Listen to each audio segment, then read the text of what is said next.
Oh, I forgot to hit record. I'm gonna hit record now. I'm gonna do it again. I'm not even gonna edit it out. So here we go. I'm gonna redo the intro. Hey everybody, welcome to the Eastern Kentucky's only, America's only AI-powered podcast. Today we have Spencer from SBMOWING. We're gonna kind of get to know him a little bit better, see what he's all about. We see his videos all over the 9 million views of edging yards and different things. So we're gonna see what he's about, get his backstory. If you want to see a brief conversation I had with him, go check out my live stream from about a week or two ago. Let's see what else. That's about it. We're gonna get straight into it. I appreciate you guys. Hit the like button, hit the subscribe button. His links, if you don't know, which you probably already do, will be in the description below. So I appreciate you guys. Hit all the buttons, hit the like button, go hit all his buttons, and it helps just stroke the ego. So with that, here we go. Spencer from SBMOWING. How are you, sir? I'm doing pretty good. We had a little confusion on the timing because we're different time zones, and we didn't we didn't realize it at first. That's what that is. You're in the wrong one. And to top that off, I do a whole intro and don't even hit record. I just assume that it's gonna hit record. But today's been a good day. I hope you've had a good day. I've had a great day. I traveled a little bit today and got to see my best friend. They had a baby over the weekend, so got to meet the baby for the first time. So that was cool. That's really a blessing. It's like baby having season. I got another baby coming here in a few months, and I turn around. Adam Devine just had a baby, I believe. So congratulations to him. Congratulations to your friend. You just spent quite a bit of time with Juggernaut. What happened there? Yes. So, I was just talking to him on the phone one day, and I'm like, yeah, I can't wait for the grass to start growing. I'm ready to start making videos again, ready to start my business up again. I'm ready for it. I'm sick of the dead season. So, he's like, yeah, I'm actually going, because I was supposed to go to Louisville with him because he was giving away a mower there. Yeah. And I was actually there initially with him at GIE, where we found the guy to give the mower to. So he kind of wanted me to do that with him, but I ended up being busy during that time, so didn't get to go do that. But he actually went to his parents' house in a very small town in Arkansas to go do some power washing videos. He asked if I wanted to come down for a few days and just knock some out with him, because power washing there is like nothing that we have here in Kansas. It's like everything's black, everything's dirty, everything's moldy and green. And I've seen some of the videos, man. You guys, it's got a lot done. Yeah, we were working. I was there probably I think I was there 7 days, and I think every day we worked 10 to 12 hours. It was very, like, we got a lot of work done, helped a lot of people out, got a lot of videos recorded, so it was cool. Yeah, I think that's awesome. And what's kind of cool, where I've known Juggernaut, or I've known Kevin for quite a while, quite a few years before, and I was talking to you guys, and then I seen that you guys also teamed up with It's His Turf. Yes. Blake Hawthorne and Fall River. Kevin. Yeah, yep. Kevin from Fall River. Now, are you into a lot of the pressure washing stuff too, or is that something that you're kind of adding in? Because I was going back on your channel, and it seems like 7-8 months ago is kind of when your channel started. It's when you started documenting your journey on the YouTube. Yeah, I started probably, I think it was the very end of August is when I kind of uploaded my first video. So I didn't have very long at the end of the season, and then I kind of went into the dry season. So I haven't been able to upload much, and pressure washing has kind of been there. I got a pressure washer from Hustler. They sent me one. That's awesome. Are you going to team up with Hustler then, or? Maybe, we'll see. Okay. That's something we ain't going to talk about then, right there. That's awesome. Well, here's from my end. I don't want you to respond to this, but I hope that you do work out a deal with Hustler. I like what you're doing. I talked to you a couple weeks ago. You're getting married, so with congratulations that. And hopefully after that, you guys will soon be having babies, which is truly a blessing. So your whole journey, you're only in your early 20s, and we'll get into your kind of your backstory here in a little bit. But with the pressure washing, what do you think of it? What because you've been, like, you're a young guy, but you've been mowing grass and doing it business wise for quite a few years, since in early high school, and we'll touch into that more here in a couple minutes. But what do you think of the pressure washing end of business now that you're kind of getting started? Yeah, so I haven't actually done it for business yet. I've just been doing the kind of free cleanups for videos and stuff. That's still business. Yeah, it is business. But yeah, it's a lot different. It's a lot easier, at least so far. Just the machine does all the work for you. You don't really got to move that much. Just kind of hold it in its spot and go.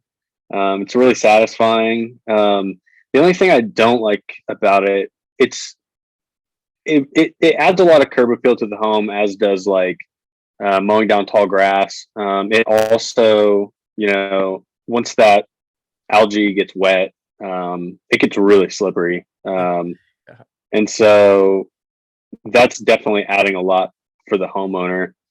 But I don't know. I'm not as satisfied with the jobs. I feel like the jobs aren't as transforming as, taking 5 foot tall grass and crazy overgrown edges and completely cleaning that up compared to just cleaning up a sidewalk or a driveway. I can, excuse me. I can definitely understand that. A lot of my audience is more, what's beautiful about what you guys are doing is you guys are tackling the ASMR style, transitional style, transformation video stuff. My general audience is more into like the starting a business. And what's kind of cool where I'm at in my journey, I had a falling out with a couple people before, and life got in the way. You know how it is. So I'm kind of starting out brand new in a brand new area with pretty much nothing other than a pressure washer. And what I think is kind of cool is, like, I know you and Kevin are on a different path, but like the content that I'm putting out right now is I'm doing it for business and YouTube. But the content that I'm putting out is quite aligned with what you guys are doing. So I'm looking around and I get to see all this pressure washing videos, and I love it. And the good thing about pressure washing for someone new starting business or anything is the overhead is so much lower versus you can throw it in the back of your trunk if you had to, but back of your car, it's so the overhead's right there. Once you get the machine, you might spend $1,000 on a machine, but once you get it, I mean, the overhead's so much lower, the risk there. See, I'm looking at like weekly mowing because I'm working in a factory still. With weekly mowing, the risk and chances of something going wrong are so much higher if I'm there weekly versus doing a landscape project, whether edging everything out or something. Doing landscape stuff, I'm there only a few times versus every week. The chances of something going wrong are so much higher. I don't know. You got anything to riff on that or no? Yeah, I feel you on that. And like, what's really nice about pressure washing is that like you can upsell a lot of things. Like there's driveways, sidewalks, like blah blah blah. You can do house washing, roof washing, and like a lot of that's just like soft washing. So you're spraying chemical up there, and you're not doing much besides that. Yeah, and that's super easy that way. But I do love my weekly mowing because it's very reoccurring income. So that's really nice. I actually don't do almost any landscape stuff. I will for some people, but and another thing I want to go back into pressure washing here in a second, but we're still riffing on stuff. There's a lot of guys, and have you been following YouTube for a few years, or have you just kind of just started posting content? So I've been I like to call myself a YouTube addict.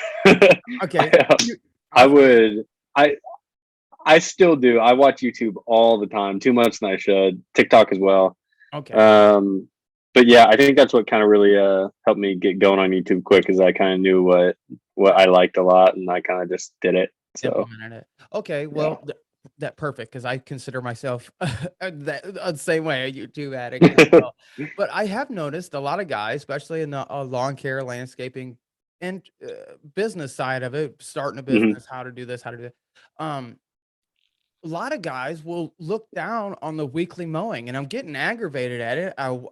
It's too much to comment, and you don't really understand it. But a lot of guys that say, well, you can start out mowing, then move into landscape installs and landscape design, as if like there's something wrong with weekly mowing and that's it. There's nothing wrong with doing weekly mowing, because someone's got to do it, and you can still charge a premium rate. And you got reoccurring income every single week versus you might do a $5,000 install, but I don't know. It's for me and where I'm at, what I do, I like the weekly mowing and also the soft wash stuff too. You got anything to say? Have you noticed anybody talking kind of down on the weekly mowing? Yeah, I've seen people like a lot, because I'm in, I don't know, a few of the big Facebook groups, the lawn care owner Facebook groups. Oh, I got And all of them. I just see people post all the time like, "Oh, we only do weekly to keep our employees busy. We don't make any money off of it. Yeah. Like we're just in it for the big landscaping jobs." But like for me, like I'm all weekly mowing. Like I'm all residential too. I don't like. I mean, I do, I guess, kind of a couple commercial gigs, but nothing super huge. But what I really like about it is that, you know, getting into the residential, it's so easy to train employees to do a residential yard. You know, you go around the perimeter, you edge, like one guy edges, one guy weed eats, the other guy does it with a mower. Whoever gets done first blows off, and then you like you go and like with these big like one time $5,000-$10,000 landscaping jobs, like you've kind of got to know what you're doing, or at least have someone there that really knows what they're doing to um really do a good Yeah, you job. can't So hire just Tom, Dick, and Harry off the street, which probably shouldn't be doing that when you're mowing grass anyway. But if you needed a guy in a pinch, yeah. you could almost just about pull anybody. Now, what I didn't realize whenever I started my YouTube channel a couple years ago when I first started my first business venture, and I thought I knew how to mow grass and I thought I knew how to run a weed eater. It wasn't until I realized, like, oh my gosh, I'm an idiot. I don't know what I'm doing. But Yeah. so a lot of guys, the training aspect is so much easier versus now with the knowledge that I have. I would still not feel very comfortable going and doing a landscape install without double checking myself. Now imagine you're only making 12 bucks an hour, 15 bucks an hour for a guy who's just hmm and this is what me and Matt, the lawn care little guy, he's hmm awesome dude. Everybody listening, go back and check out that interview. Subscribe to his channel. Uh, he is awesome. Like the way he treats his employees, the way he talks about his employees and the leadership. I don't see true leadership so yet. You know, I haven't talked to anybody that's like a true leader. I think Matt is probably one of them guys that's like a true leader. He's just truly, I wish he could post more content, but what he's doing, yeah, he don't really hmm have the time to do. Yeah. What do you think about residential versus commercial? Have you made a mistake jumping into a lot of commercial work? Um, you know, a big thing about it, which I know this is going to rub a lot of people the wrong way. Uh, I hate contracts. I don't do any contracts on any of my residential stuff. I mean, I've built up, you know, good relationships with all my residential guys, and they know I'm going to be there every week. They know um, it's going to be the same price every week. They know I'm going to take care of them. I don't have to go get people to sign a 25 to what 35-week contract, something like that. Tying them down, especially like, you know, I've had people lose jobs and stuff and say, hey, I can't pay you right now. Are you able to, you know, keep mowing me for a couple of weeks? I can get you the money then. I'm like, yeah, I can do that. yeah.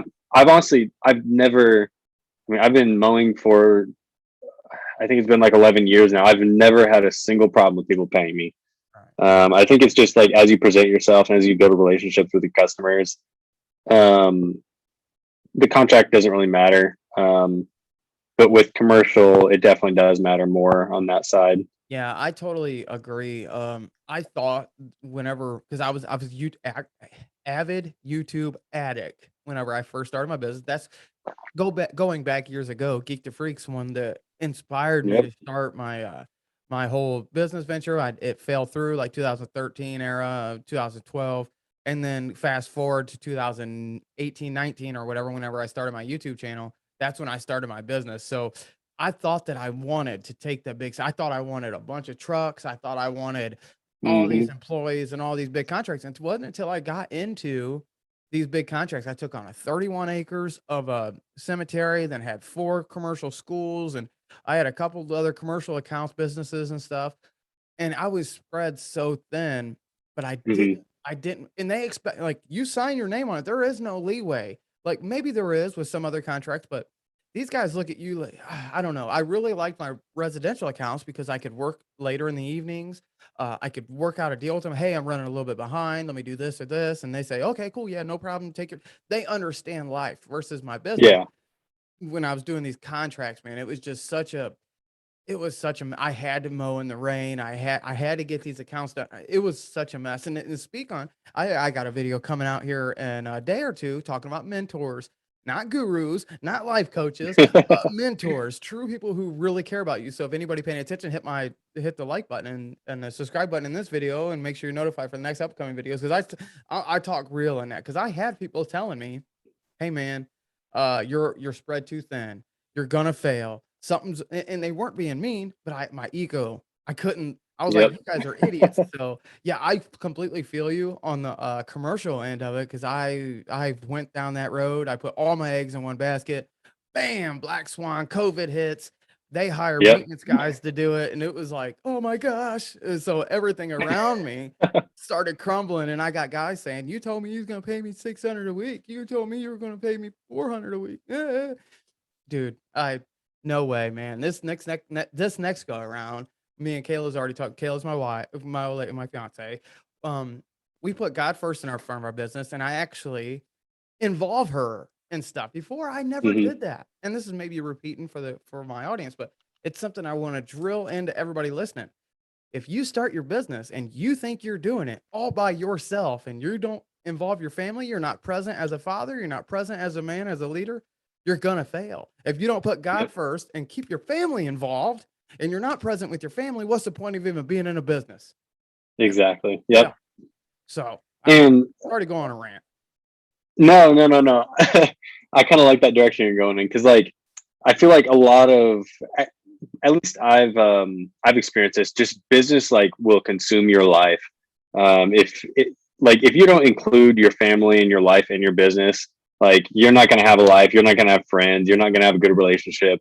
Like relationships with anybody. And so yeah, there's definitely a, a very good I would say just balance of having your business and your life. See, that's something I Because didn't understand, because I was listening to these more.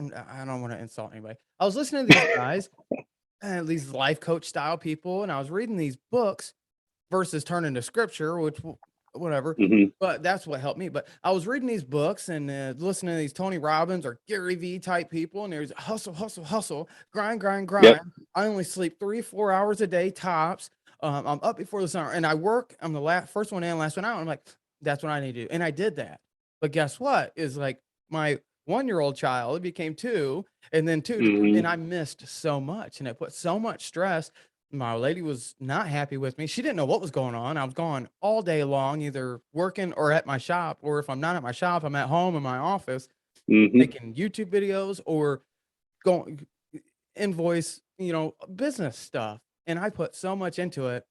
It was like, what do you do? Like, the reason that I started my business in the first place was to make more money, have financial freedom, be able to take off when I wanted to take, and none of that happened. Yeah, the money yeah. happened, but the money It wasn't doesn't there. fix all that. Yeah, Yeah, and it made no difference. yeah, and like yeah, I've been in that same boat. Where I was just chasing dollars, and I mean, I just graduated from college. I went to K State, and so I just graduated in 2021. And those entire 4 years, every Friday, Saturday, Sunday, I was driving back home like 2.5 hours to go like hustle and mow, and like the other Monday through Thursdays, I was getting all my schoolwork done. Like I was working at school as well, and so I had no time for my girlfriend, no time for my friends. I missed out on a lot due to that, and I look back, I'm like, man, I wish I could redo that. Because like I'm not gonna have that college experience again. I'm not gonna see my friends as much again. And it's so important that's a message that we don't hear. And I know maybe us talking about it in the podcast, where a lot of people just want to watch the whatever. This message won't reach as many people as I want it to, but it's so Yeah. important what you're saying, because anybody can have a business, but not everybody can be a good father. Not everybody can be a Yep. good husband, and not everybody can be a good friend. You got to strike that beautiful balance. And if you don't, you're just going to be the jerk who owns a business. You're going Yep. to be that boss that doesn't understand, and no one wants to be that. You know what I mean? Does that make sense? Yeah.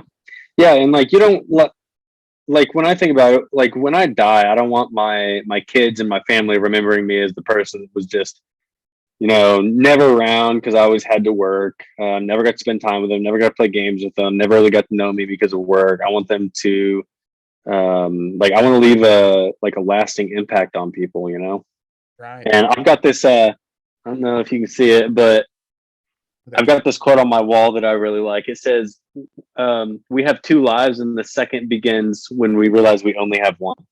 Oh, yeah. Okay. I like that. Yeah, I do. And that rings different for different people, but like for me, when I heard that, it really rang with me because I was kind of in that period where I'm like, dude, this really sucks. Like, I don't want to waste my life, chasing dollars. Obviously, it's important to be successful, and it's important to be financially free and have that freedom and happiness. But like, I think, especially me, like I can get really wound up in it and go overboard. So. Yeah, because I totally 100% agree. I have an addictive personality, and once I get Yep. locked onto something, I'm full bore into it. And I yes, I know exactly what you're saying. But you Yeah, mentioned, and go ahead, go ahead. I think I've listened to podcasts where just on actually it was Jordan Peterson, and he was just talking about how just men, generally men are more like they love items and things more, and women love people and like experiences more. And so I've really seen that with like me and my friends and like all the guys that I know that have been like doing their own business. Especially like I've talked about this a lot with my brother-in-law because he's in real estate, and he's kind of been going through the same thing that I went through where we just come to this realization that it's not worth it. I'd rather be happy than be insanely wealthy and not have anything else in my life. Right. And the point, that's a very good point.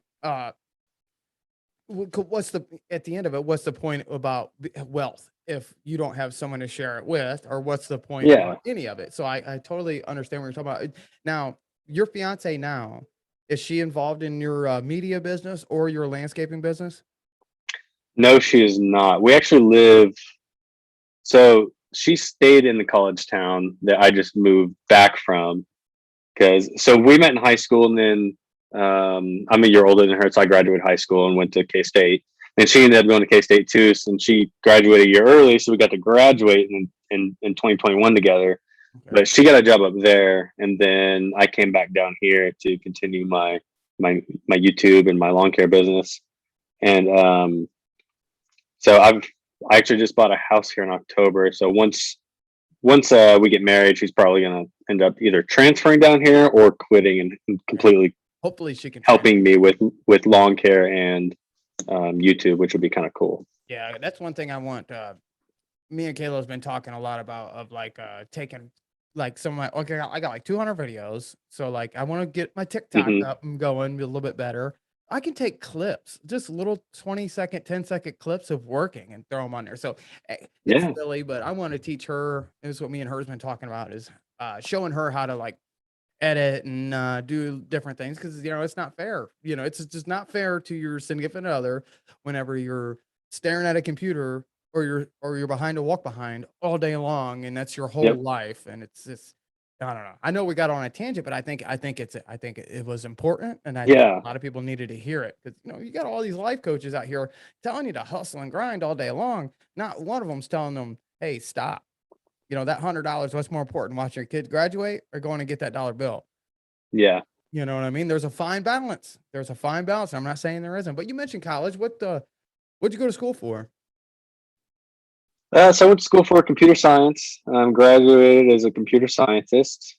Did a couple internships, one at SUER Air Systems here in Wichita, and then another one for a small company called Every Dose, which is kind of a medication management app, and they're based in Chicago. So I did a remote internship for them my last semester, and then went full time with them in May, and ended up just realizing it's kind of not exactly what I wanted to do. I like the whole computer science stuff, but dude, I'm an entrepreneur. I don't like working for other people.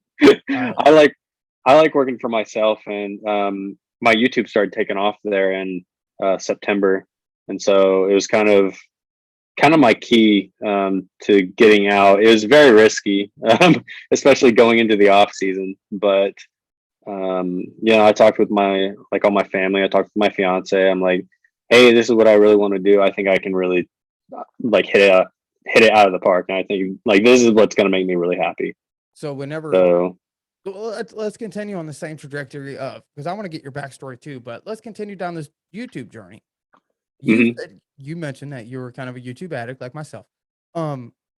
You've already been in lawn care since you were a youngster, so you already had a business. You already know you like it. You like being an entrepreneur.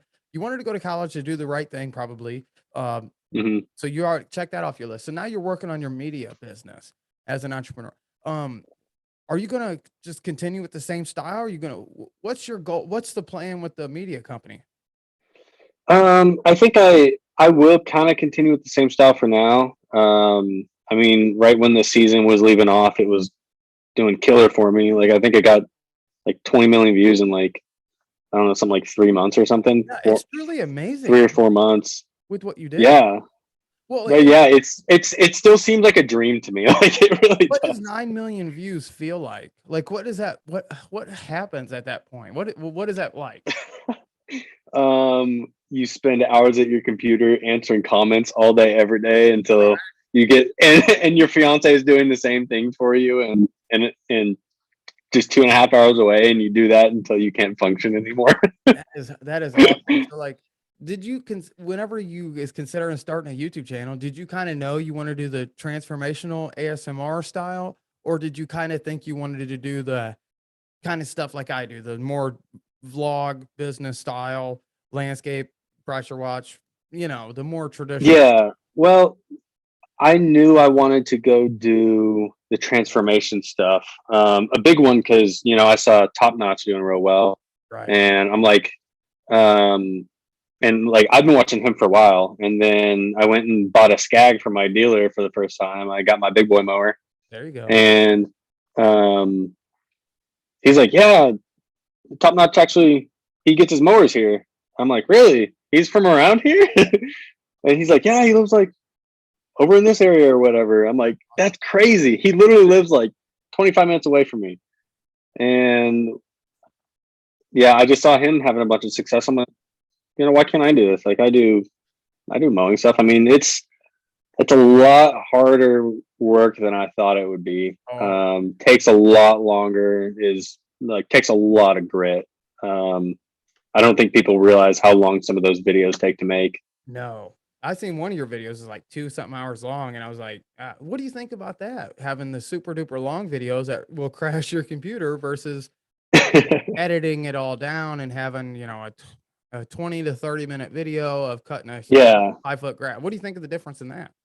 So I think Top Notch and Juggernaut have some 2-hour videos. I think my longest is like 45 minutes.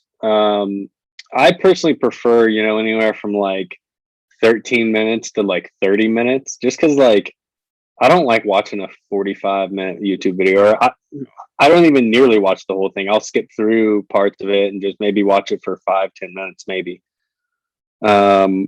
So I'm kind of more on the shorter side of videos, more like, as I said, 13 to 25, 30 minutes ish. Yeah, that's more, it's more digestible. You can flip through it if you want, get the, I totally 100% agree. I like Top Notch a lot. I've been watching his channel.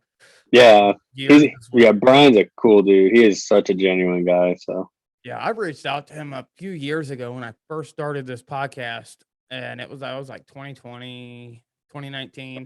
And that was a time where I was going to drive out to Oklahoma to see Kevin and Acme Mowing. I was going to make the loop on Oklahoma, Kansas era, but I just never ended up going. But he was super cool. He's like, yeah, man, you come on out here. I'll give you my address. I'm like, okay, you don't know me. I'm just a random guy from the internet, but okay. But it just never worked out. And then I haven't reached back out to him. So I'd like to actually reach back out to him and at least do it through Zoom, because him and you guys got you guys don't. You guys have so much more to offer than just showing everybody how to cut tall grass. Your voices are more beautiful, and you got a better story than that. But I get it too, you know. And with Yeah. Brian, is he's been doing it for years. He's done the same style of videos I've done, and he blew Hmm. up a huge channel doing that. And so when he Yeah. got into the transformational stuff, and I think that's a natural progression. Like when Kevin started doing his thing, and it inspired everybody else I was like, man, it's so beautiful because it's opened up our community to where Yeah. it's to the whole world now. You know what I mean? It's It's, yeah, it's gorgeous. crazy. I love it. Yeah. And there's like people in, I know there's a couple dudes in Australia doing it, like all over the US. I know there's some in Europe. Like it's insane. Well, it's good for me because I I've been talking to Kevin off and on for about a year or so about me. He's been trying to push me to do it, and I just that's not my thing. You know, Yeah. but I'm trying to carve out my niche with doing the simple little vlogs and the Hmm. open podcast forum. I keep pushing him like, hey man, just you know.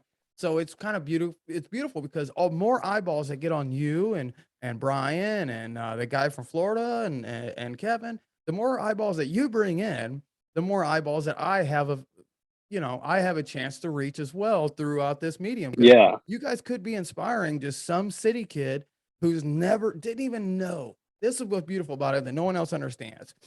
What you guys are reaching is more the ASMR crowd, which gets in the For You pages and it hits all the top pages quick. So some city kid who probably gonna go to a factory. He maybe let's say he's from Boston.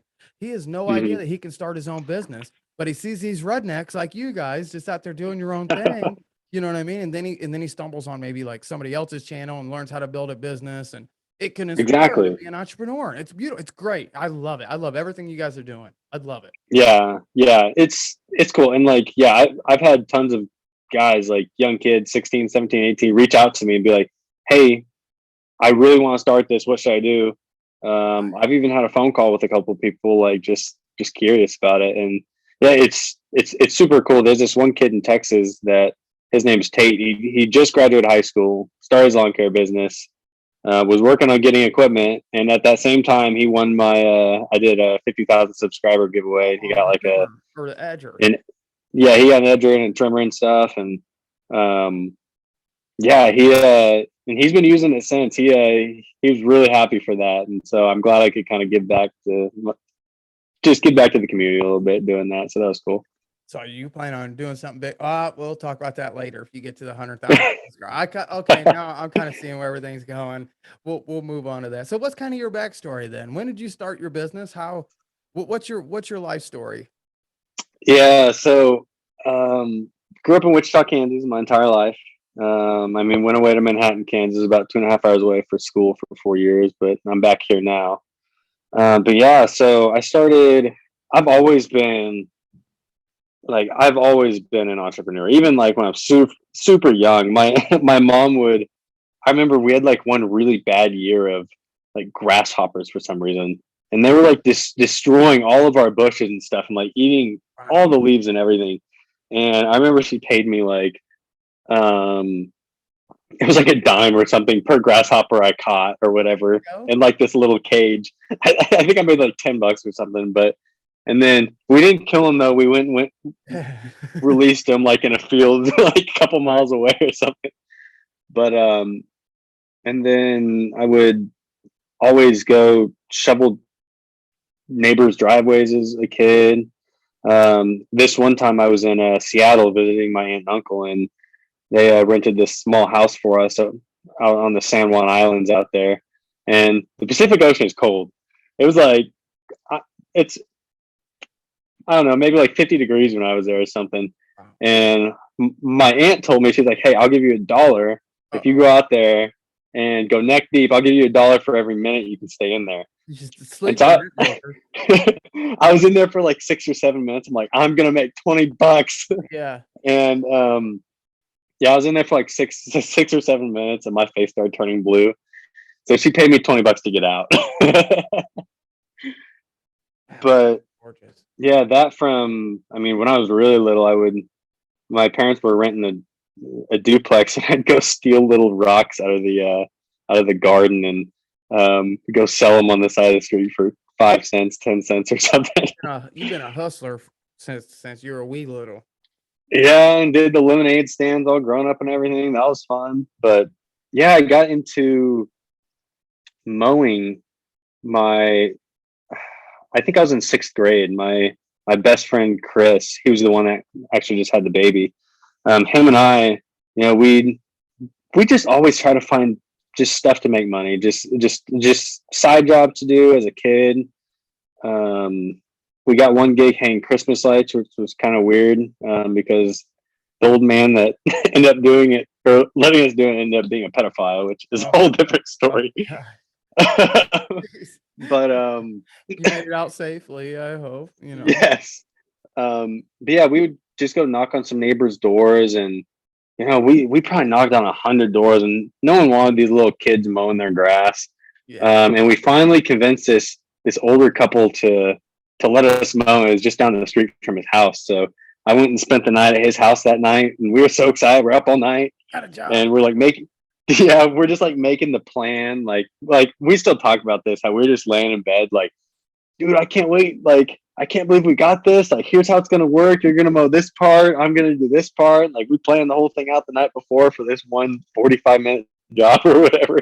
Yeah. And we're just so excited. And we got to the actual job in the morning, and we used his dad's equipment. And his dad had this little, I don't even know what it was, a crappy push mower from Walmart. It's probably like $50 push mower, and it made the grass look horrible. Like it didn't mulch up that well at all, and it looked so bad. And then he ended up mowing half the neighbor's front yard on accident, and so the old man had to go ask that lady if we could just finish her front yard. So we did that for free. Yeah. And he ended up letting us use his push mower. So from then on out. pity on you. Yeah, so he took some pity on us, and he was letting us use his push mower, which was a really nice Honda or whatever. Yeah. And so that's kind of how we got started. And then from there, we started to, my dad let us use his push mower, which was self-propelled, and then his weed eater and stuff. And, we just started slowly building up clients. I think maybe we got to something like, I don't know, 8, 9, 10 weeklies. And, 1 week his dad would drive us there and drop us off. The next week my dad would do it. It was quite a while before we got to drive, but after a couple of years of doing that, his brother actually started to try to convince him to ditch me and do it on his own. And so he got this whole thing in his head that it's his business. He's like, man, I've got to let you go, man. And he like kept trying to fire me from our business as like a 7th grader or whatever. Wow. So I just kind of hold on, because that is a beautiful lesson that anybody can apply at any point. If it happens at young entrepreneurs, 7th, 8th, 9th, 10th grade, now I know exactly what that's like. So when you guys built it together, that's why a lot of people say the only ships that don't sail are partnerships. But you guys was able to work through and partner through it, though, right? Kind of. So I actually like it. It got to the point where he made a deal with one of our clients to where, because we were using my dad's equipment. So he made a deal with one of our clients where he would buy him a mower and a weed eater or whatever, and he'd mow his lawn to pay it off. Wow. And so he started doing the lawns without me. So I'm just like, you know what? Screw it. Like, you just have these lawns. I'll go start my own. And so we were kind of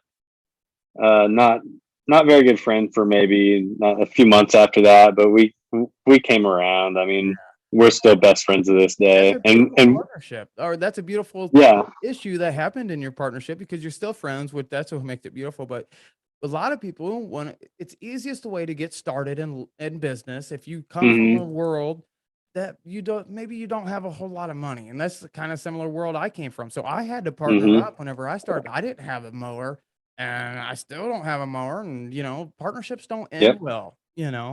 Just it don't. I mean, take my situation. I'm emptied out, and a lot of it that don't matter. But what do you say to the guy that's maybe considering a partnership or in one currently? What do you say to them guys? I have seen partnerships work out. Yeah. but it's in a very specific way. The only time I've seen them work out and work out well is if you form a legal entity, you both own exactly 50% of it, and you both have an operating agreement that specifically writes out every single thing that you're going to do and every single thing that the other person's going to do. You both agree on that beforehand, and you just have good communication with each other. Because I feel like a lot of people just do not have good communication, and like they start gossiping on the other person to other people, and then Yeah. it just starts getting under their skin, and it builds up like a time bomb and just explodes. Man, So you're so right on all that. So continue with your story. So you guys you guys are still young. You're obviously still in high school at this time. So you decide you're gonna start your own little business, and he's gonna go his own way. yeah, so yeah, that kind of happened. I got like one or two in my neighborhood. Was pushing my dad's lawnmower down the street for like, I don't know, half a season, just doing those two, and slowly started to build up from there. Just through people I knew, through my current clients, through people they knew. And yeah, my dad would drive me to everyone, drop me off, come back in an hour, pick me up. um, so once I was able to actually get a truck is when my business started to actually take off, because I could do things on my own, kind of. Or once I was able to drive, my dad lent me his truck to use. Was that sophomore But year or somewhere around there? yeah, somewhere around there. So I probably was just, pushing him around the neighborhood. My dad was driving me around for 2 or 3 years, probably. So you turned the heat up sophomore, junior, senior year. What happened in them years? Yeah, so I really turned the heat up then. I was push mowing for a long time. I think maybe my sophomore, junior year, I was push mowing like everything. Zero turns are expensive, and then you had to get a trailer along with it. And I wanted to get my first car and stuff like that. So just grinding through that. And it really started taking off that. Let's go back a little bit. I think I had, through those years of push mowing, maybe 10 clients. So not a lot, but I mean, I was in school full time. I just go out all day on the weekends, mowing, just getting stuff done. And then finally, I think it was maybe the end of my junior year. I found it was like a family friend selling an old Hustler zero turn. It was a fast track 42-inch. Real old, hour meter didn't work, nothing. I mean, it ran fine. It worked good. I didn't have the money for it, but my dad always wanted a zero turn mower. I'm like, hey dad, you got this good deal.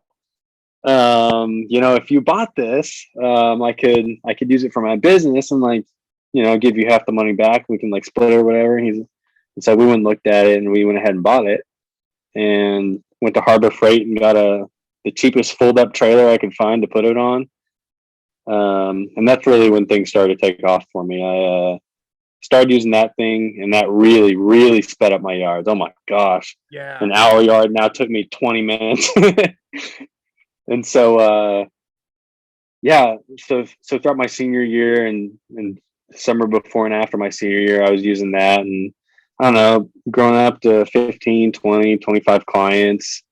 But the biggest part was going to college, because I was driving 2.5 hours, so I wasn't there during the week to do anything. So I had to get everything done, Friday evenings, all day Saturday, Sunday after church. Yeah. So that turned to me getting some employees. So that was kind of another transition period from me solo with, driving back every weekend. It was just way too much Turn for it me. down a little bit whenever they're kind of away, but you just decided to keep running. But you knew that you wasn't going to be able to. Yeah, that's really awesome that you was able to delegate and still get more work done without even.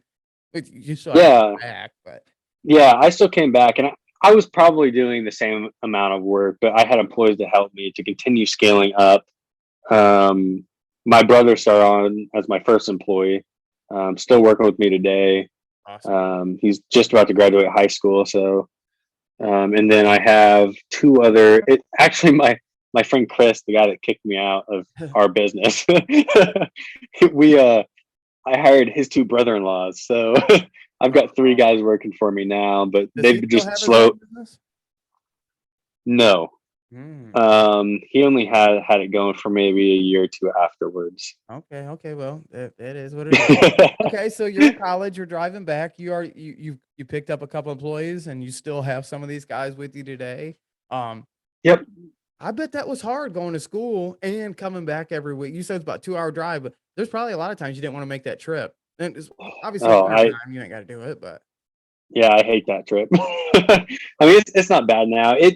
It goes by quick after doing it so many times, but like as I said, I was doing school on top of that, and I was doing computer science, which is a hard degree, taking hard classes, trying to have a relationship with my fiance at the time, trying to be good with a bunch of my friends, keep all my friendships rolling. I was also in an a cappella group.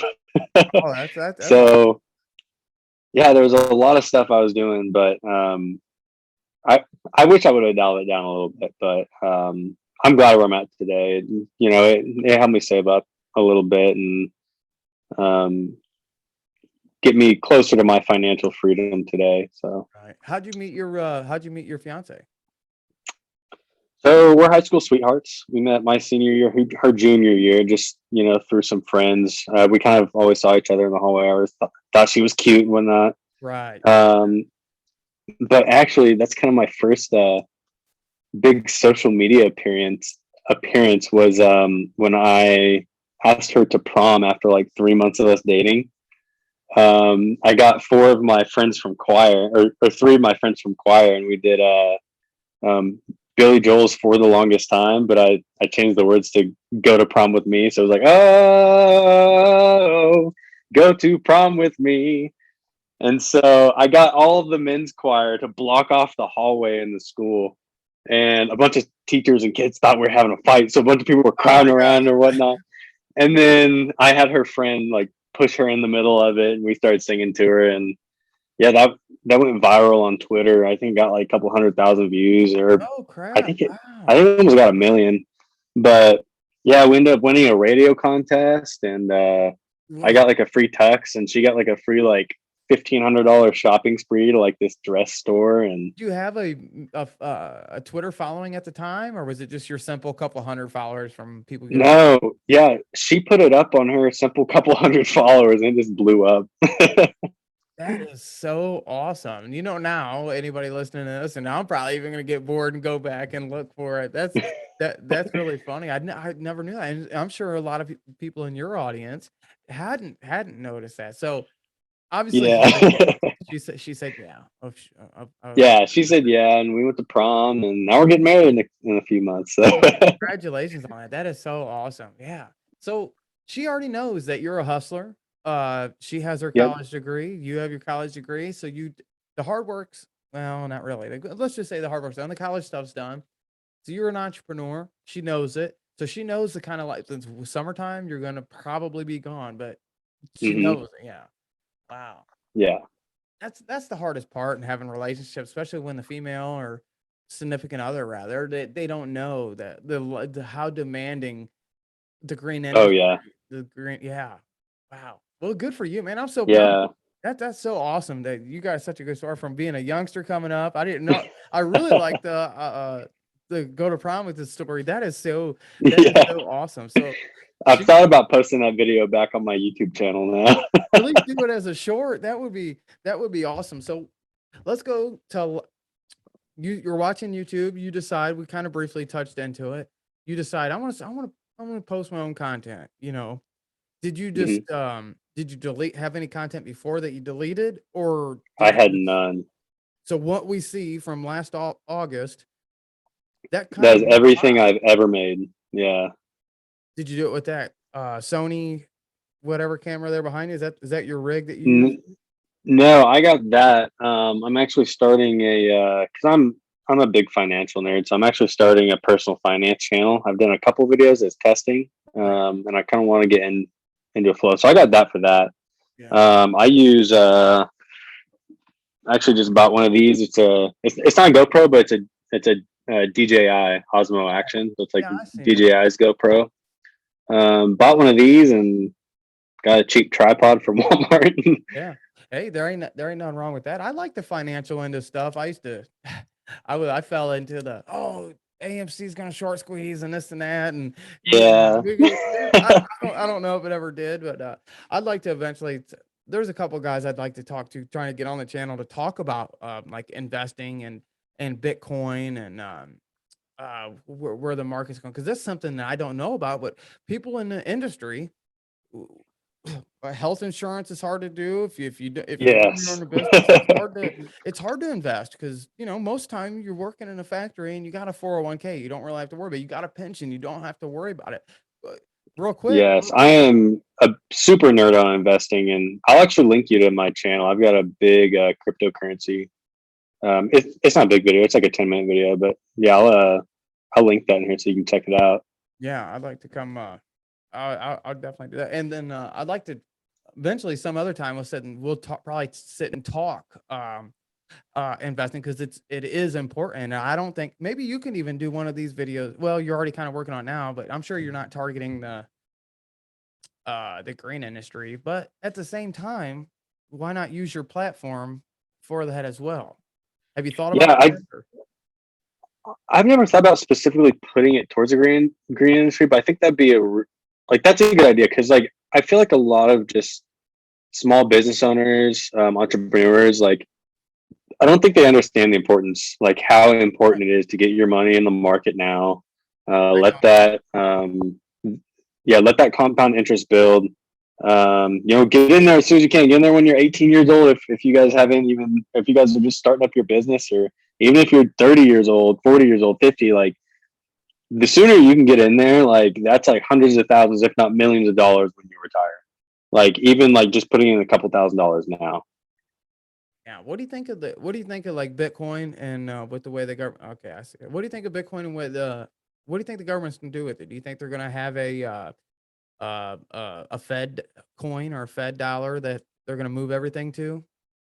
Um, I think they will. I don't think it'll be the same as Bitcoin, just because the beauty of Bitcoin and Ethereum and all these cryptocurrencies is that they're decentralized. So you don't have this central bank that says, "Hey, we're like, let's just print off all this money so that we can pay off this stuff or send a bunch of people stimulus checks or whatnot." 40% of And all money was printed in 2021 or 2020, whatever it was.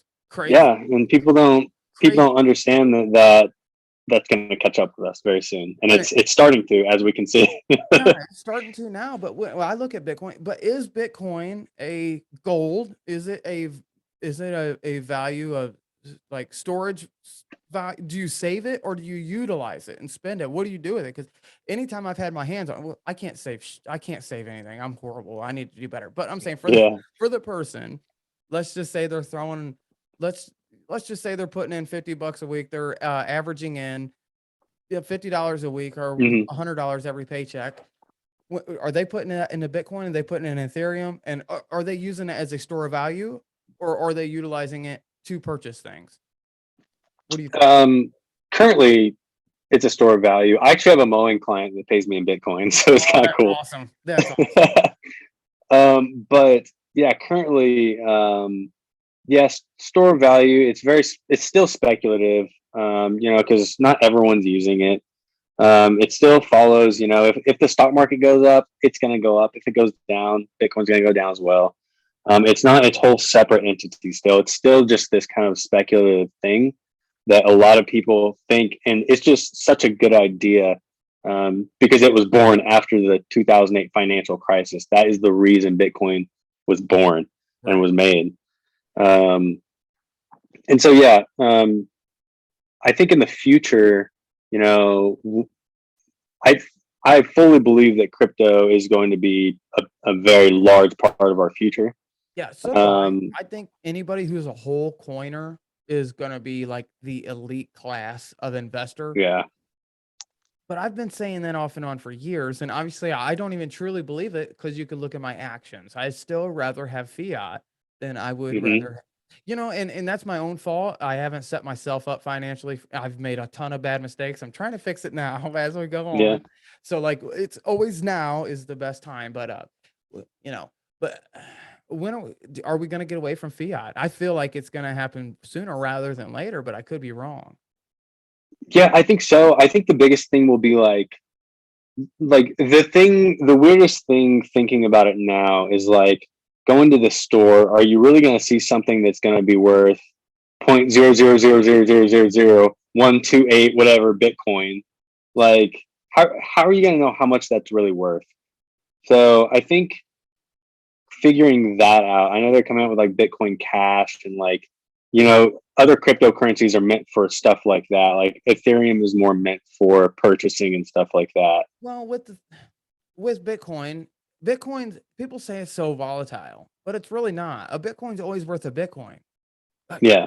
You know what I mean? I don't think that's Hmm. where a lot of people understand that. It's not volatile at all.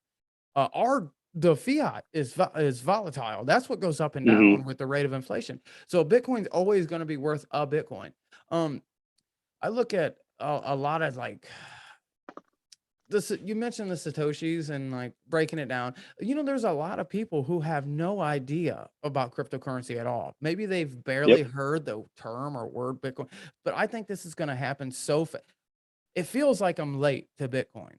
Here, this is my Yeah, me question. too. I'm rambling. I'm rambling like crazy because I can't gather my thoughts. No, you're good. Bitcoin, I feel like I'm late to, but realistically, we're not even in the second inning. If this was a baseball game, I don't think. And Yeah. I thought for sure it was going to hit 100,000 this year. I thought for sure, but then again, now I'm thinking maybe we're going to stick in this bear market for another year or so. I Yeah. could be wrong. I don't know. Now, that's also, yeah, that's interesting so a Bitcoin is worth a Bitcoin. So in that aspect, it is not volatile. But, as long as people are comparing it to the dollar, it's going to be volatile. Cause like, I mean, It's a stock. a stock, a stock is a stock, but stocks can be volatile. It's just whatever people are willing to pay for them. Right, but that's the So difference between Bitcoin versus a stock. And I can understand why the government wants to do all of what it wants to. I can see why the SEC wants to do what it's wanting to do because mhm, people are treating Bitcoin as a store of value, but they're also treating it like a stock where the price goes up and down. People sell yeah, it when it goes up. Versus everybody just hodling everything that they have or utilizing it in the world. But I look at Venezuela or other places, yeah, they're not using it as a store of value. They're using it as a currency, which it's a currency. It's not a store of value. yes. But maybe I'm wrong. So yes and no. Bitcoin specifically, it's got, 21, 22 million. I can't remember the exact number, but like a very like specific amount that can ever be mined in existence. Right. Um, in that aspect, it is kind of a store of value because it's kind of I've kind of explained it in my YouTube videos as Bitcoin is gold because only a certain amount can be mined. It's more of a precious metal, something you kind of hold on to. Something like Ethereum is more like oil, something that can be traded more. Something that there's a lot more that can continue to be pumped out of the ground over and over and over. Okay.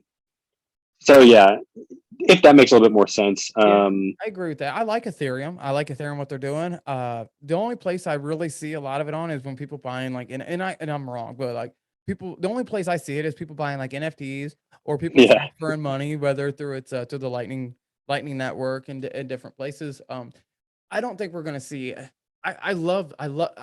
We're going into another like the industrial revolution happened so fast. You know, the people Mm, living in it yep. didn't realize that they were going through such a change, but that took place over a scale of 50 to 75 years. Yeah. I don't even think we've really started into where we're going. You know what I mean? Yeah. And that's I think a better comparison to it would be the dot-com boom. Like Okay. right when like the late 90s. I mean, obviously I was born in 98. This is just from readings and like a bunch of research I've done, but late 90s people were saying, the internet's a fad. It's just a small thing that's going to come and go. You can't buy books on the internet or that's stupid. Now Amazon. Owns the You know, world. yeah, and then it just took over the world, and that's, you know, that's a really short time period too. You know, it took over the world. I mean, fairly shortly, like within a decade, the internet has completely took over the world. I think things and information move so fast nowadays. I think cryptocurrency is coming a lot sooner than we think. With Web3 and you got to think of Polkadot is one of my favorite things on Hmm. Web3 right now. Cardano is amazing, but I don't know why they, you know, it is what it is. But I think Yeah. Web3, when people fully grasp Web3, and I'm talking about the lay American, just the average, everyday, blue Mhm. collar American, I still think we're a little bit away. That's why I've kind of strung my feet on investing because you know, I have money in my pocket. I need to spend it. I'm one of them people. Yeah. It's an issue that I have that I'm working on. But like, what do you think of Web3? Do you think Ethereum 2.0 is ever going to come out? I mean, it's been supposed to coming out for a while. Right, yeah. So See, the weird thing about these cryptocurrencies is that people, you know, they're open source, which in coding terms means that it's free for anybody to make changes to improve on. It's not, you know, a company. People aren't hiring developers to work on this stuff. It's just people like developers like me. I can get on and on my computer and work on Ethereum if I wanted to. I don't really know how. I've never dove into that, but it's yeah, basically start just you a fork and then have a random. lawn care coin. Yeah, that'd be kind of cool. That would be awesome. But yeah, it's just, yeah, I don't know. It's just a whole different game, and people like even me, I'm still trying to grasp it. Like, Yeah. It's it's scary. What do you think of like what do you think of the whole Web3 and crypto versus like a stocks and for the average lay investor, the average moron like myself, let's say I can only cost average in 20 to let's say I can cost average in $50 a week. Now, would mhm. you say throw it into the market or would you say throw it into Bitcoin, Ethereum, Polkadot, something if you believed like let's say if I truly believed in Polkadot, I would throw it in Polkadot, Yeah, but like let's just say cryptocurrency or stock. just crypto. So, I mean, I'm the financial advisor, so don't take all my Right, advice. right. Um, Personally, and like what I know a lot of people do is keep a small holding in crypto, something like 10-15% of everything that you have invested. Like, don't put everything into crypto. That's dumb. I seen this this guy, he YOLO'd into Dogecoin Millionaire, his YouTube channel. Oh yeah, Dude, that yeah, dude is yeah. awesome. He YOLO'd everything. He borrowed and everything, and then it popped last April. I think it's when the Yep. everything took April or May, and then he sold everything. And yeah, he made like 2.2 million or something. Which that's not gonna happen for almost Yeah. everybody thought Shiv. So Everybody thought Shiv was gonna do that. let's say that. Yeah, let's make the disclaimer that you will see all of the success stories, but you will not see the people that get absolutely drained of their life savings. Right. Right. Yeah, Um, you don't hear them stories. so yeah, I mean, personally for me, I'm, you know, 10% in on, or it's like in between 10 or 15% of my whole portfolio is on crypto, and then I kind of just split that up between Right. Bitcoin, Ethereum, and some other ones I like. And other than that, you know, I'm into real estate as well.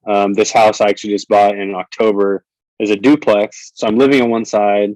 I have a roommate, and I'm renting out the other side. So basically, my whole mortgage is covered. That right there is brilliant because I was gonna do that with my before I moved here, I owned my own little trailer, but it was such a hassle that where it was just easier for me to just Mhm. you know what I mean? But Yeah, buying a home, utilizing your credit to something good, but then again, yeah. you know, but like if you get into houses, flipping houses, a buddy of mine does that, and he does really. He had like a pretty decent credit score with he didn't have barely make any money, but now Mhm. he invested it, and it don't really work all the time. But he bought a duplex style house, and he has two renters, and now he's looking to buy an apartment complex. It's like Oh, that's cool. 20 units or something. It's like 10 stacked up. It's pretty nice. He's looking at it. It's going to cost quite a bit. So he's trying to take a little loan bigger. But like what he's doing, I'm just like, dude, like I never would have thought you're, Yeah, you know what I mean? and That's like awesome. I really encourage everyone to get into real estate. Like real estate's probably like one of the most powerful tools you can use for investing. I mean, it's literally like a tangible thing you can have. Like a stock is like, yeah, it's a share of a company, but it's not a home that you can live in and have other people live in. Like everyone needs a home to live in. Everyone needs a home. Everyone needs a haircut. Everyone needs their grass cut. Everybody. Yeah. Yeah. And like I listened to actually yeah, so this kind of ties in. So like every time I would drive back on the weekends, like to mow from school, I'd always be listening to podcasts, just filling my brain with information. Yeah. And I got hooked on what's called the Bigger Pockets podcast. I don't know if you've heard of it. It's basically the biggest real estate investing podcast. You know, they talk about anything and everything you can think of real estate wise. So that's kind of how I really got my knowledge on real estate investing. Is just, you know, just listen to that stuff. And it's free. Like, yeah, shoot, you can find free stuff anywhere. Like you shouldn't be paying for stuff like that. I You know, 100% agree. That's why I was saying in a video that's going to be coming out in a couple of days. I talk about gurus and mentors and life coaches. Like there's so much free information out there. If you want to learn, the best way of learning is falling on your face. But second to that, just talking to people who genuinely care. There's so much content out there that people can have. And yeah, I didn't know you was into the stock market game. Like a lot of people, like I say, like yeah, I'm big time in it. I love it. I I used to follow. It's addicting. It's super addicting. Which I had to sell some stuff, but it is what it is. Like I say, I got into the. Well, let me ask you this: what do you think of the stonks where GameStop. GameStop, stuff like that, where a community of people can get on Reddit and decide to buy, share, sell in bulk. Like they're the biggest hedge fund. The Wall Street Bets is the biggest hedge fund we've ever seen, but they're going against BlackRock. They're going against all these other firms, massive. but they're not allowed to do that. Or are they? It's so a weird thing. So I was kind of on that boat. I was as that thing was going on, I was watching Wall Street Bets. I had like, I don't know, a couple $100 in GameStop. I think I made like a couple $100 in a couple days, but yeah, Wall Street Bets is a very you know, if you follow what people do in that subreddit, like you are either making a crap load of money in a short amount of time or you're losing your life savings. Yeah, that's so true. It's so true. I just threw a couple $100 in GameStop to have some fun with it and to watch it as it was going absolute nuts. Honestly, I'm not into Wall Street Bets. I'm not into stonks or whatever. Right. I'm into, you know, buying something and holding it until I retire because it's going to make me a crap load of money. That's smart. A lot of people was trying to YOLO into SHIB, and I have a close family member who put quite a bit of money into SHIB, and I'm like, careful, because this isn't ETH 2.0. This isn't, but they were convinced. So, but they're still convinced. Whatever. It is a beautiful thing because we got to lay Americans. When I say lay, I mean average. We got to lay Americans who never understood or had the opportunity to understand what the stock market is. Now we got this thing of what we got: Reddit, Twitter, Facebook, YouTube. We got every guy, and anybody who's anybody can go and look at this information. And it's a little sketchy right now. So we have people, average Americans, that are YOLOing stuff that they shouldn't do, but it's a good thing at the same time because those are sad stories. But if I'd have told you 20 years ago, if I'd have told you 40 years ago that you as just a regular factory worker, don't worry about a pension, don't worry, okay, whatever, 401k, whatever. Here's what you could do, and you can utilize your money, your spare change, and you can put it in here, here, and here, and then 5 years, you know what I mean? It was just so far away from the average American. It was only for the business and the suits and the people with it's so beautiful to look back and see like the education that the average American could have today.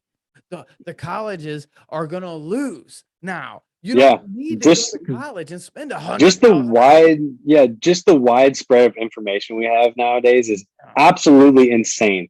Like you can learn. It's dangerous, but it's beautiful. Everything I learned in college, I could have easily learned online look that stuff up, watch courses, whatnot. The only nice thing about college is it's very structured. That's the only thing that's really nice about it, and that you have somebody to ask questions to. Otherwise, the information is freely available. I wouldn't have honestly gone to K-State. I would have gone to like a trade school or some small 2-year college, but I got most of my school paid for it, so that was cool. Yeah. So what's your we can go on for this for hours. So let's what's life now after YouTube kind of popped? What where are you going to go? Where are you taking your where are you going to take SB Mowing YouTube channel? What's your goal with it right now? Yeah, so it kind of ties in line with my business, SB Mowing, weekly lawn care, just business stuff. Right. I'm my guys actually want to work a lot more this year. So I'm getting it to where I'm working myself out of the weekly maintenance stuff.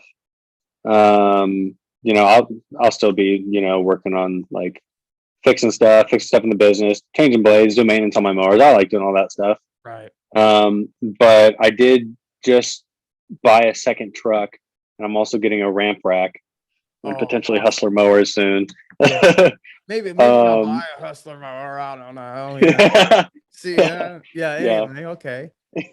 So you plan on you're going to continue to make are you going to only do the continuing your similar style, or are you going to do some vlogging as well? I feel so awkward vlogging. I feel like there's a lot better people out there that can vlog and can talk about business than I can. I don't know. I may eventually get to that, but I'm just gonna stay with what's working for me right now. And that's just going out, knocking on doors, mowing grass for people in need. Real quick, what do you think about door knocking versus EDM or hanging flyers or something? What do you think of the door-to-door sales? What do you think about that? Real quick. It's way better than EDM. I did EDM for the first time this year ever, and I spent like that's a lot. I think I spent like $2,000 or something. Oh God! Yeah. And I mean, I've got a decent amount of calls from it, but I think I've secured like 2 weekly mowing clients from it, which I don't know, should pay that off. Maybe actually it should make me a bit more than that, but it wasn't really worth the hassle. Door knocking is great. Yeah. I haven't done a lot of door knocking. The only door knocking that I do is once I get clients, I knock on the neighbors. Right. Because I mean, once you've got like a client, if you can get 2 or 3 clients to where you don't even have to like load up your trailer, you can just ride your mower 2 houses down and do it right there. Oh, perfect. That's where you make the money. Like that is where the profit comes in. You can get 3 yards done in the time that you get 1.5 done or whatever. But yeah, my main advertising since I've started my business is I may have told you this in the live, but is joining a bunch of local buy sell trade groups. I think I'm in like 20 or 30 of them. And, once a week, I'll just post a picture of me on my mower, giving a thumbs up and saying, hey, I'm a local guy in town. I'm taking on some mowing clients in this area. Let me know if you're interested. And man, I get such a good response from that. And, there's thousands of people in those groups. Like those groups, I think the biggest group I'm in probably has like 80,000 people. The smallest is maybe like 5,000 people. And on Facebook, you can just add one post in the Facebook marketplace, and then you can select all the groups that you want that post to show up in. So you're just making one post and then checking 20 groups to add it to, and 300,000 people are potentially going to see your free post that you're not paying for. Had people tell you to like, you can't do that here. There's been like just a couple of groups that are real strict with stuff like that, but I think coming across is this local college kid that was just trying to look for work. There's nothing wrong. Yeah, okay. Yeah. And I think a lot of them would be kind of against it if I came in like super like big business branding, big business marketing, like, oh, SB Mowing, we're this big company in Wichita that wants to do work for you. Like, I don't think that. Right. You come off as a kind, okay. I see what you're saying. So yeah. you're finding I that, just finding that I medium. just come across as a local neighbor who's grown up in Wichita that is building a small business, and if you need work, I'm here for you. So Yeah, that's beautiful. Beautiful. yeah, I get a lot of people like that, dude. Are you gonna add on some of the soft washing and pressure washing to your regular business route as upsells? Yeah, I think I'll upsell the see there's it'll mostly be just house washing, roof washing for the soft washing stuff. None of the concrete's dirty around here. Right. None of it. Um, If you was to sell flat surface, flat work, it'd have to be really bad, but most of it's not bad at all. Then is a lot yeah. of suburbs So where you at? yeah, Yeah.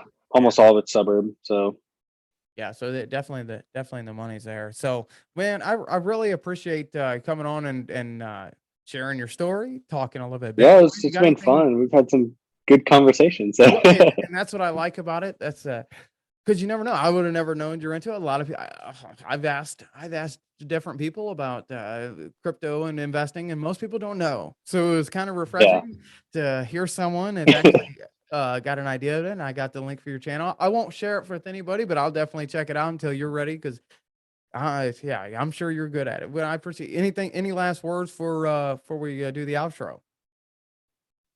no, I don't think so. But well, yeah, I think the biggest takeaway that people should have, just people can go listen to lawn care podcasts and learn a ton about lawn care and how to run your business.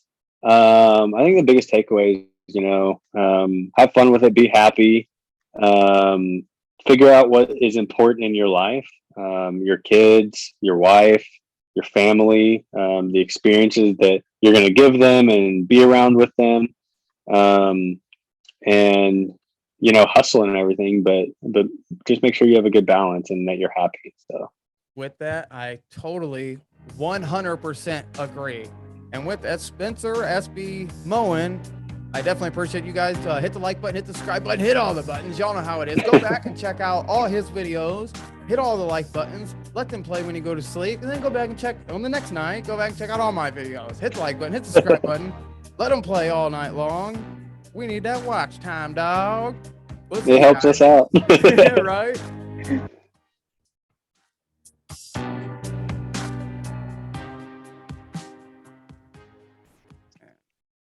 Let's see. Whoops.